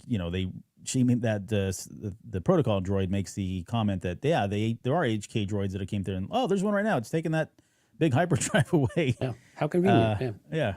Ahsoka busts through the window, and she runs out there, and waiting for her, of course, is an HK droid and Merrick, and so we're going to talk about that fight first before we get into the Harris pursuit. But anything else that you want to add into that? I kind of skipped over a few things in there, but anything you want to add into that? No, I think we keep moving. I think we're good. So the first thing that came to mind when Ahsoka sees that Inquisitor, is what she was thinking, because that's got to be haunting. And she's dispatched every one of these guys. I mean, they've never been a threat. Although this one does feel like it's different. He holds his own. And to be fair, some of them have gone very long battles with Ahsoka. You would think at this point, 9 years past, Battle of Yavin, probably 12, 13 years past the Twilight of the Apprentice episode, she's probably better than even she was then. So it feels like she would have been able to kind of put that Inquisitor down pretty quick, but he held up a pretty good fight. I felt bad for the HK droid because it just turned into an obstacle that they ended up kind of fighting around. That poor thing just got sliced to bits and used as a meat shield, or I guess a metal shield, if you will. But I guess your thoughts on the fight there, and then certainly the what's your thought of Merrick as an Inquisitor? Yeah, good fight. And I think this is where Ahsoka starts to realize, like, I can't necessarily take on all of these people on my own. I've got 2 other Force users now. I've got an Inquisitor. Gosh, like you said, going through her head, she's like, oh, I thought these guys were all gone. So she's probably like, what the heck? Like, where is he coming from? But then there's 3 of these already. Like, who else? What else don't I know about what's going on? This is getting bigger and bigger. There's definitely stuff going on here. But I thought the fight was really good. It was solid. It was, I think the pacing of the fight was really good. I know some people have complained, and we talked a little bit about last night, that the fight seems maybe a little bit slower, or maybe Ahsoka or Rosario Dawson specifically is a little bit slower. Like we spoke about last night, this is not an animated series. You cannot get the same speed naturally out of actors, right? And we've seen it in some cases, but the older characters can't move quicker, right? And and as we get older, our bodies just don't move as quick, right? And they're using some pretty big costumes. But again, I think the pacing of the fighting is working. It's dynamic. It's interesting. She was able to use the Force in there at the very end to kind of take an advantage. So you can definitely, it feels like Ahsoka is probably stronger than Marok is, but at the same time, he's no schlub either. He can actually he can do damage to her if she slips up at all. And so she has to respect her opponent in that kind of way. I really like that when he threw the lightsaber at her and when he called it back, that she just kind of subtly dodged it. It was just that was pretty slick. Yeah, it was pretty slick. I like that a lot. I enjoyed that quite a bit. So Dante's hitting on something we talked about last night. He says not everyone can be Ewan and Hayden, right? Again, they had a lot of time to prepare for their scenes in Revenge of the Sith, and that's the bar that we were talking about. Same thing with Ray Park. You're never going to get there. I mean, it'd be great if you can, but come on, man, that was some pretty big stuff and some pretty big shoes to fill. So if that's your bar and you expect Hayden was like every in his time, 20s, man. I mean, yeah, Rosario Dawson is not. I think she's in her 40s, right? So I mean, it's not apples to apples. And I'm not even getting to not going to go anywhere else with that stuff, but it still works. And this is where editing and directing and things like that matter, right? Because you can simulate some of that speed, simulate that energy a little bit. If you feel like you're not getting it from a wide shot, you get in tight, right? You get in these closer shots, and then you bring back out to establish it, and then you come back and need to do it again. Yep. And so there's great ways of doing it, and you can simulate that. And I think Steph Green, did a much better job of that than what we saw in episode 1. Again, a more experienced director, I think, in the chair, I guess. And if you have really old actors, then you just stay tight the entire fight, as we saw with Mace Windu and Darth Sidious. So, right. There's always that. Okay, I'm sorry. I'm making fun of that scene. I love that scene, and I love the movie. That always makes me laugh. It makes me chuckle. We got to the part where I had my stinking notes in here about Merrick. So Merrick served under Uther Pendragon, and later under Arthur himself. He was transformed into a wolf by Irma, an agent of the enchantress Morgan Le Fay, which, of course, we've talked about, Morgan Elsbeth, Morgan Le Fay. They're both witches. So all that certainly tracks. I think it's just another name that has something to do with the wolf, and Filoni picked it because of that. I don't think it's probably going to go any further than that. I enjoyed the fight. Again, to your point, I thought it was better than the fight that we got in the first episode with Ahsoka. The way it was shot, the way it was filmed, there was a good mix of pulling back, again, the close shots, further far away shots. We talked about the HK droid a little bit, and then of course all that ends with him getting away. So Merrick leaves. I don't know where this is coming from. I can't even believe I'm going to throw this up here on the screen. Dante, I think, is just trolling me. He says, well, maybe Merrick is Ezra. I've seen this on the intrawebs now a few times, and it's not just him. Hopefully he's just trolling, but I'm willing to entertain any theory that somehow is going to convince me that Ezra is siding with this and wants all this to happen. It just doesn't make any sense, but that's neither here nor there. So thanks for doing that, Dante. You got your 5 minutes of fame. Maybe you should search the extra webs. Right. I'm using the wrong one. It's not intro webs. It's the extra webs. Right. Star Wars Transmissions is with us. Says, ahoy. Ahoy, matey. Yeah. Hey there, Dan. What if Merrick is Star Killer? Okay, so I can get on board with this. Even that, Miss Sunflower, right? I can get on board with a Star Killer variation or bringing that into canon from Legends. And there's Sam Witwer. And there you go. Right. Again, he's in the voice actors and he's been credited. So let's do it. No way Filoni would do us dirty like that. Make Ezra Merrick. I'm with you 100%, bro. That's not going to happen. Okay, let's talk about the hot pursuit. So where's the ghost?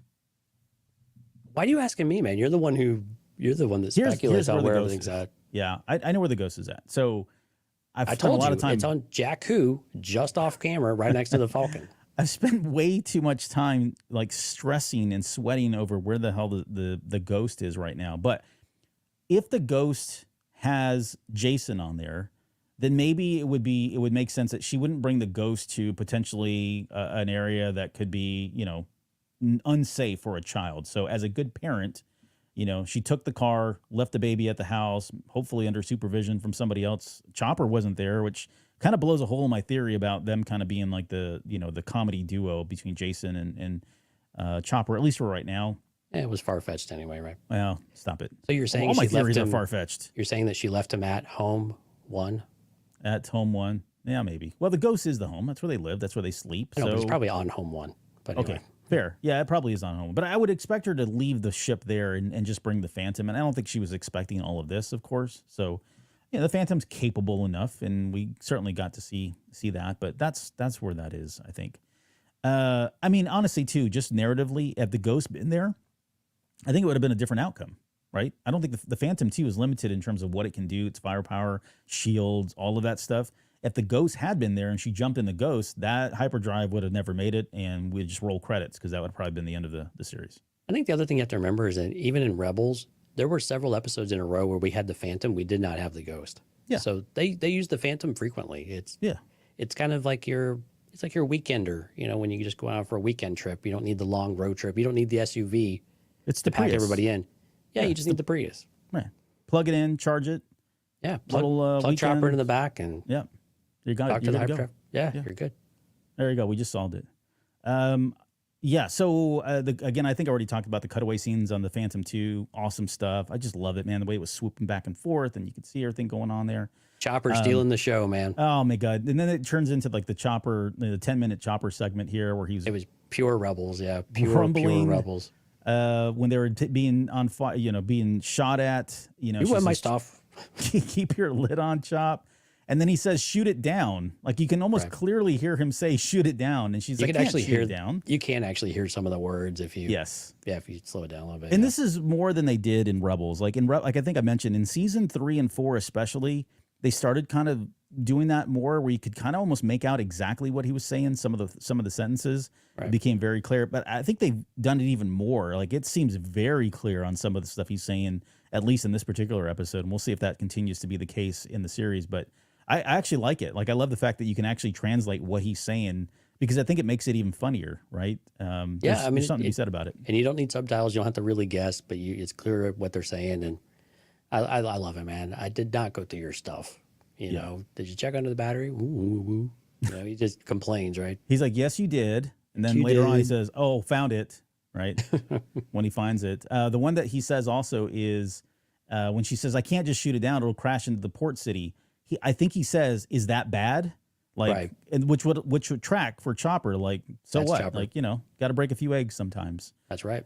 But yeah, I mean, all that the whole scene was just gold as far as I'm concerned. So he gets a tracking device ready. They do that little quick maneuver. He slapped it on there, and then in true Chopper form, we got the flex, the ultimate chop flex that we are used to seeing that he would do from time to time. So hopefully hopefully that's resonating with folks that weren't familiar with the Rebel series or familiar with Chopper himself.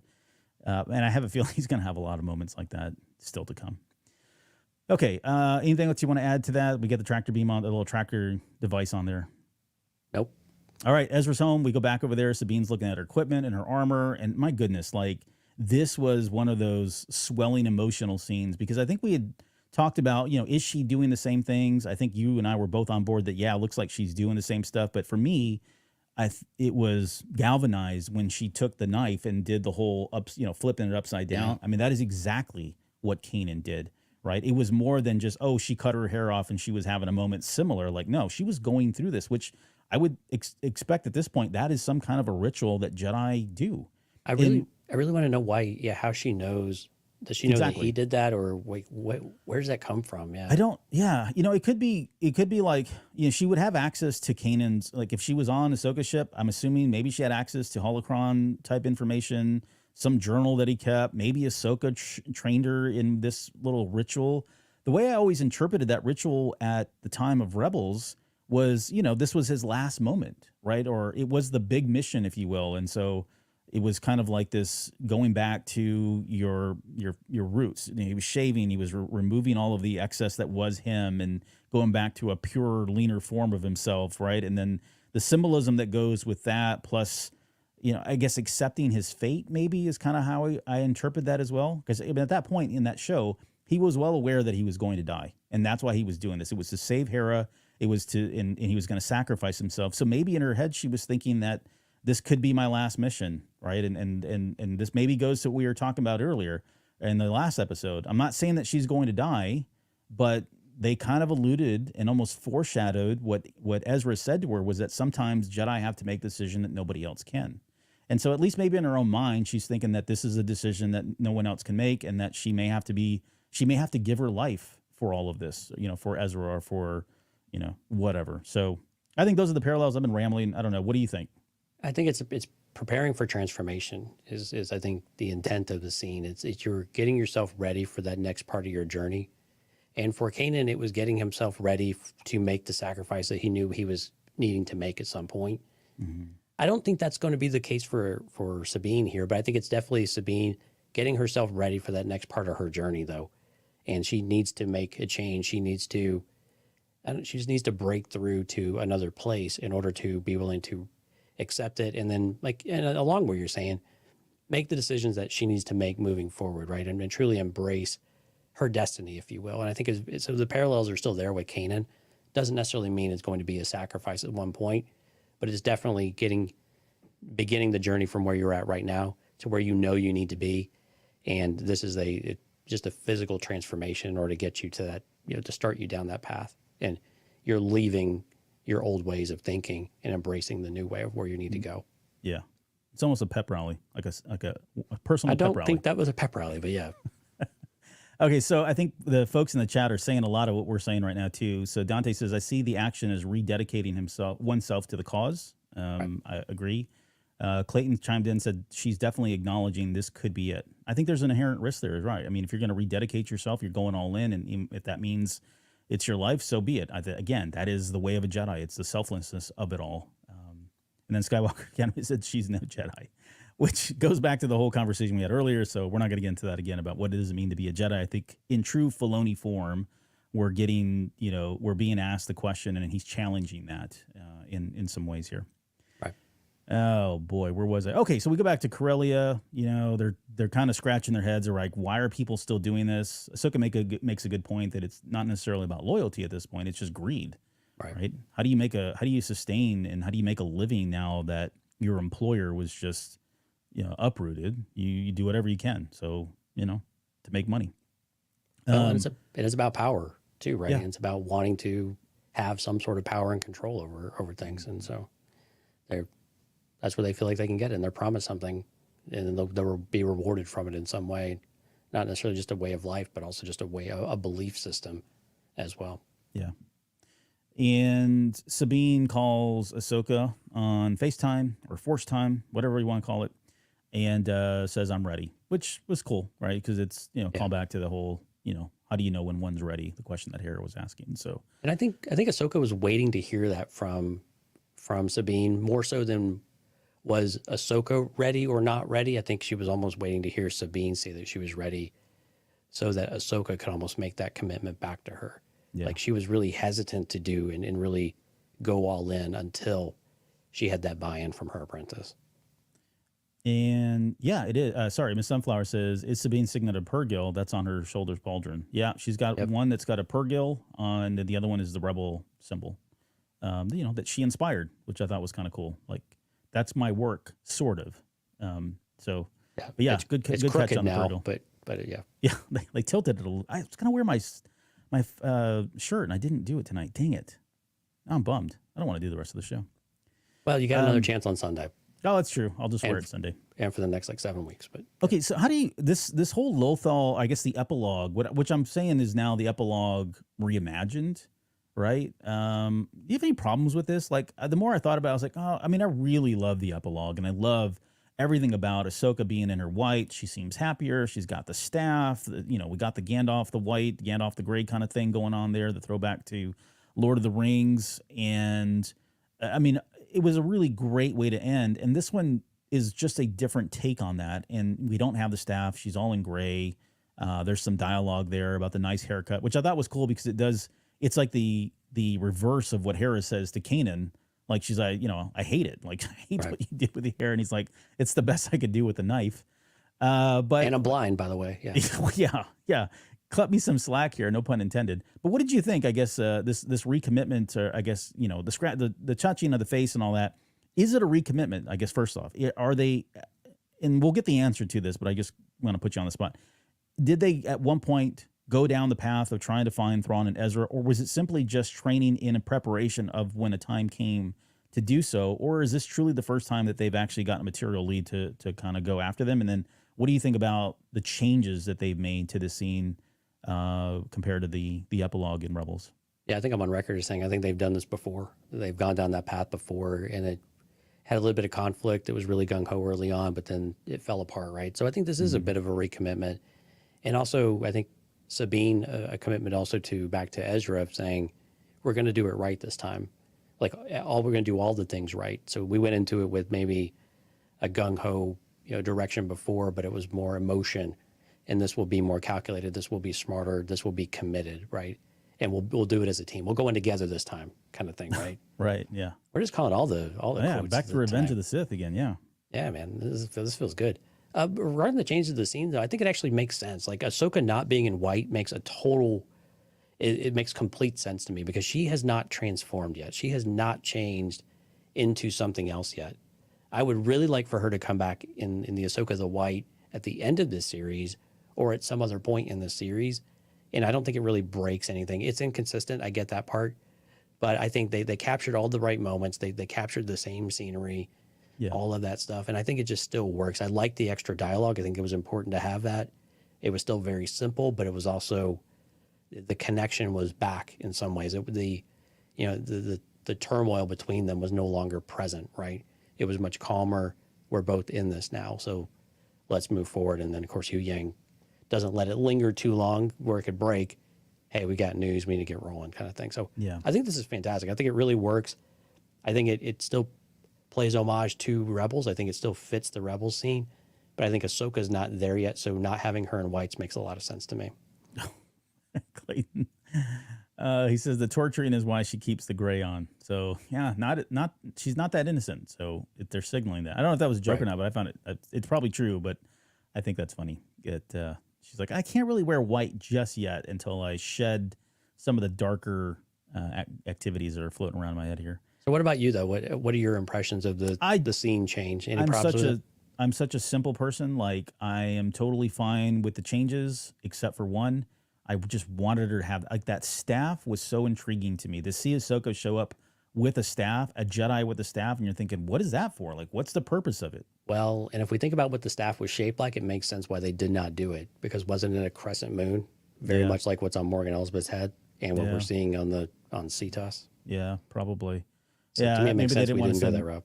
Yeah, mixed signals or the lore. The canon as it was being written suddenly started to change and they didn't want to kind of allude to anything or draw a connection when there wasn't a connection. I think it was just artistic design at the time. But yeah, I don't know. I mean, it was very intriguing, that whole last part of it, that last bit of it. And we saw Filoni's artwork even later on where she's trucking through, I think, some like ice storm of some sort. And I think she's holding the staff. And so, at least in his head, this, post Rebels, post this moment in time now, she was out there running around with this staff and like, I don't know, just intriguing. But other than that, I don't really care. Back then they had another map room where they wait for the sun to come in through the roof. And that's what it was, a staff of Ra. So they changed all that and did the Indiana Jones reference just at the very beginning. Yeah. So I heard there was a line that they all got together and said that Morgan Elsbeth was digging in the wrong place. So I think that got cut out as well. All right. That may have been a little on the nose. Okay. Take us out, Padawan. And, of course, they're heading out to the Denab system where Cetos is. Denab. And, which is all good. Like, it feels like, okay, things aren't great, but at least they're both ready. They feel like they're both ready. They have a material lead. They've got direction. And, everything's going well. But then I was not expecting this next part. I thought they were just going to end as they scuttled off into hyperspace, but we get even more. So we get to the Denab system. We're in Cetos space. We get to see the Eye of Sion, which I think we saw a couple clips now. It'll make sense in some of the trailers or some of the TV spots. I think it makes sense now what we're looking at here. Right. And they, labeled the final hyperdrive. We got to see that kind of float into place. And so, it's just a matter of calculating and getting it ready. But then like Balin and Shin and Merrick materializing the way they did with that green kind of thing. Oh, coolest hologram ever, right? I know. It's so cool. Like, is it a hologram too? Like, didn't it feel kind of like Chiss inspired? Like what I would have viewed like the Chiss having, right? Yeah. And we've not talked about them as potentially being the ancient race. Again, they could redo some of this stuff. I mean, they're not, well, that's not true. I wouldn't say they're not an ancient race. But they're not known for having been like the pioneers of intergalactic or extragalactic space travel, right? That we know of. Stop it. But so I like the idea. The technology is fascinating. Even Morgan's little personal ship that she took off Cetos on Yeah, it was gold when too, she right? left.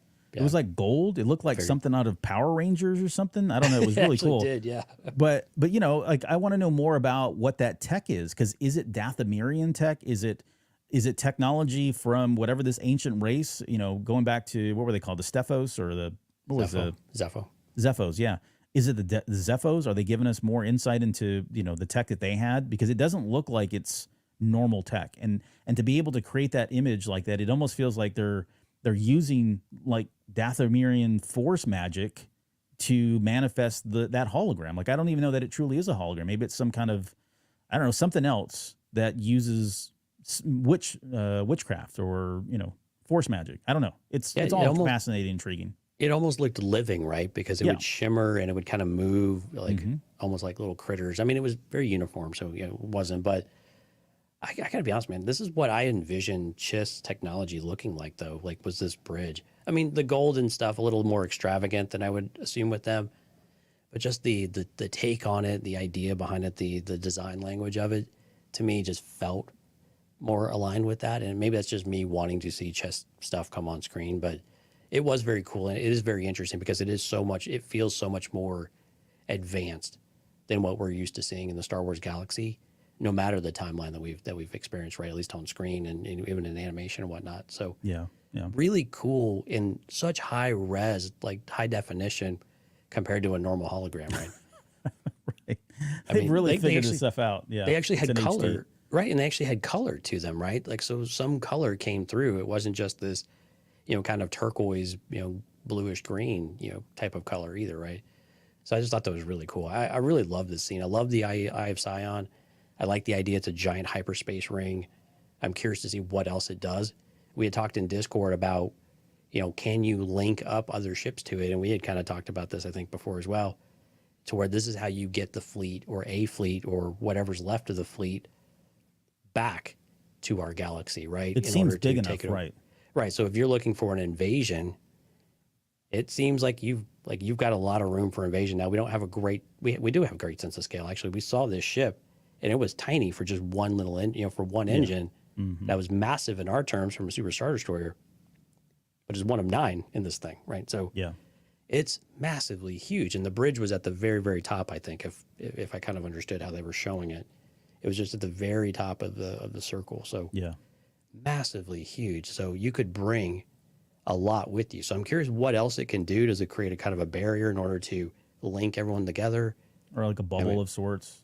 Yeah, exactly. It's just a big force bubble. It's a Purgo bubble. So I mean, we'll see exactly how this plays out, how this works. But really cool concept. I love it. I just love everything about this design too. It's just really great. Yeah, when we broke down the trailer, I think we had mentioned that we see Thrawn walking on that same bridge, and we weren't clear as to whether that's a flash forward, flash back. Is that when he finally makes it back on the ship? But I think at the time that kind of got us thinking that maybe this is Chiss technology, because it just didn't look like anything that we had seen thus far, and probably aligns in a couple different ways with the Chiss. Clayton agrees with me in the chat. The Chiss Skywalkers, yes, I can see it too. Yeah, we talked about them on what was that? Was that that was the Thrawn series, I think. Yeah, the Thrawn episode that we did just recently. Yeah, last Sunday, right? Let's see, maybe a High Republic tie-in, maybe something there. Zeppos, Albert's a fake fan. True story. Thanks, Ash. Yeah, I've been called out. That's probably true. You've been called worse though too. So. I've been called a lot worse. Yeah. Right. Holograms in 4K. Hologram looks like floating particles. Says Miss Sunflower. Okay, so let's talk about Balin though. So Balin this is where I got like, whoa, there's a lot here now. We're starting to see some of that depth of the character kind of surface. I love that Morgan said, Balin, what do you see? Right. So it sounds like, again, not to read too much into it, but it does sound like, we talk about Jedi and they have their strengths, some of the things that they're really good at. His might be Jedi foresight. He's able to kind of see further ahead into the future. We all know we're not going to get into all the downsides of that and where the shortcomings come from looking too far into the future and playing off of that. But it does seem like it's something that he's certainly capable of doing, being able to challenge or channel. And he says that, that this all kind of bothers him, right? Because, they even ask him, is it because Ahsoka was there? Like, there's no way that she could have tracked us. And it's not really even that about that itself, right? It's just the fact, like, he very clearly says she's coming. He says her presence in the Force is elusive, yet her determination is vivid. She is coming, which I thought I got chills when she said that. Like, oh crap, Ahsoka's going to really lay down the law here. And Elsbeth knows that that's a significant threat, right? Because her immediate response was, nothing can prevent our journey. Yeah, right. You cannot get in the way of this. Go fix this problem. Again, it's fate, right? As far as she's concerned, this is all fate. So whatever happens, but it's not going to derail the success of the mission, because this is what's supposed to happen.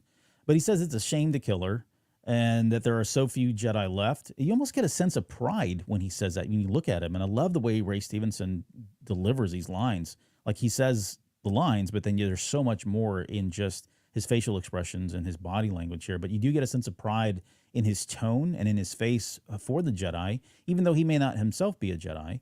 And she asks him, is it sentiment? And I think she's worried now. And you look at Shin, she looks over him like, dude, what are you doing? Like, who are you? I don't even know you now. And this goes back to what you were talking about a little bit earlier with, I don't know, this relationship between those two. I don't think it's gonna work as much. And I know we get the fight, all right? Not to, we're not spoiling anything because this is in the trailers.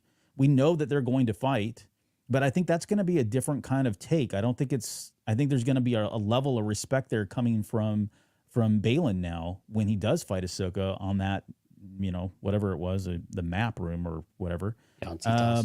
Yeah. But he says, no, it's truth, right? And it is true. Like, sure, we all see it, bro. I mean, we see that you're struggling to get those words out, and yeah, you are speaking the truth, but she saw it. Everybody else picked up on it. There's just something there that I think is going to surface a little bit more here.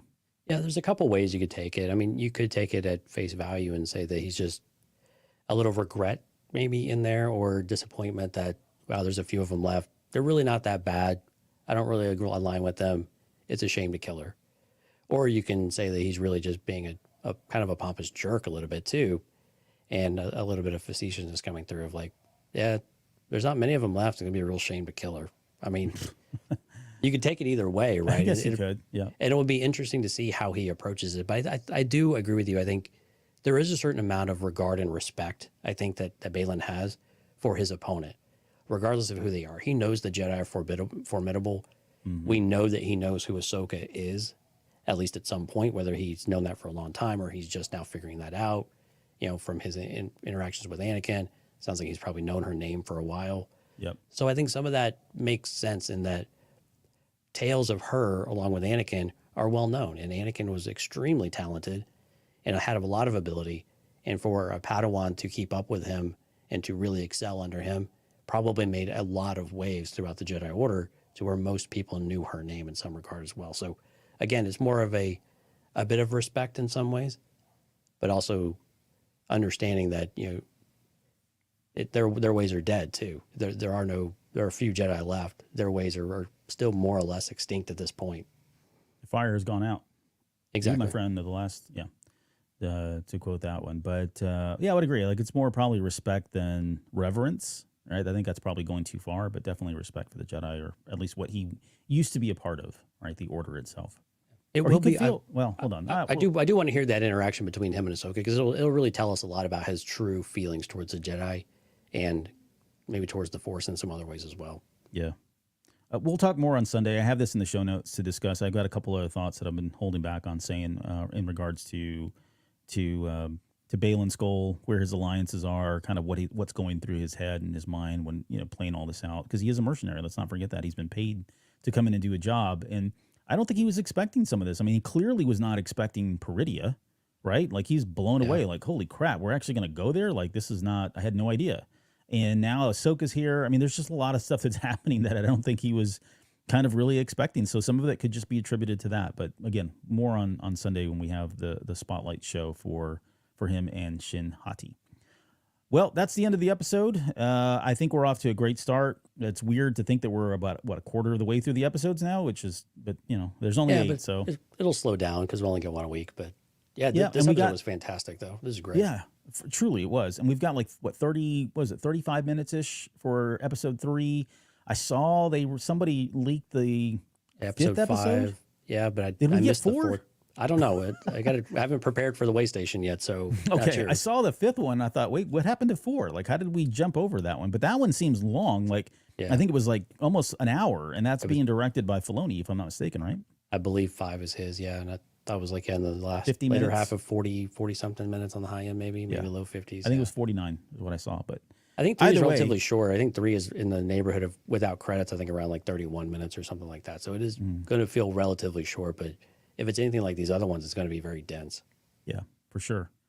It's a lot of time. So yeah, we'll see where that goes. So, all right. Well, again, thanks everybody for being here. Jonesy, I know you've got a long list of folks to give shout outs to, so have at it. I do. Thanks for everyone for coming out. If you're listening to the podcast, cantinacast.com/YouTube, if you'd like to come out and join the chat. Amazing conversation going on. Music Train, Alexandra, Sky, Jack, Skywars Academy, Miss Sunflower, Steph, Barbs, and the 2 dudes in the basement. If you were listening, you got that joke later on if you're in the chat. Ben, Clayton, Dante, Jorge, Ash, and then Dan from Star Wars Transmissions. Thank you, everyone, for coming out. If I missed anyone, my apologies, but we certainly do appreciate that. Thank you for all the energetic chat. Please do come out and join us. Albert throws this stuff up on the screen, does a great job, and tries to get as many thoughts and comments as we can kind of fit into the conversation. So please do come out and visit us. We really do appreciate it. Yep. And don't forget, again, I know we already plugged it, but Sunday we'll be doing the Way Station. So that's our news and rumors. We don't get into spoilers, so just strictly news and rumors. About 30 minutes ish. Sometimes it goes 45. We'll do That's that, cute. and then Yeah. and then after, no, it's no more than an hour. We've been pretty good about that recently here. Right. But then we'll roll into our spotlight show, our Patreon show, where we'll break down Shin-Hati and Balin's Skull. A lot of it's going to be speculation, but I think we're at a point now where we've gotten enough that we can be very reckless in terms of what we discuss. And so why not seize this opportunity and see what we get wrong here in the upcoming episode. So it's always fun to do that stuff, and that's kind of what we hang our hats on at the end of the day. All right, before we go, anything else on Albert? Keep throwing up on your screen, Grace. I don't know what's going on here Sometimes in I the say, comments. sometimes my brain goes faster than my words can come out, so who knows what I said. But yeah, thanks for everyone for all the kind words about for the show. Glad you guys enjoyed it. We'll look forward to seeing you all on Sunday. Yes, sir. All right, let me clear the comments. Sorry, that made me laugh.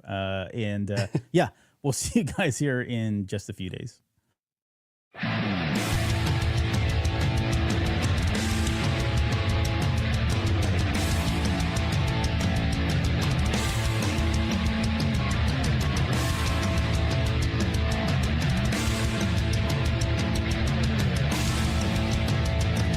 You're still listening? Wow, that's amazing. Well, I'm here to give you the disclaimer.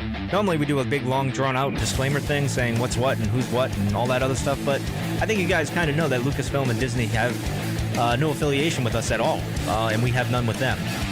We talk about Star Wars, which is their property, and all that other good, fun stuff, but I think you can tell which is our stuff and which is their stuff. If you can't, well, then send a lawyer to send an email to me, and I'll be glad to chat with them. Other than that, you know what's what, so that's your disclaimer.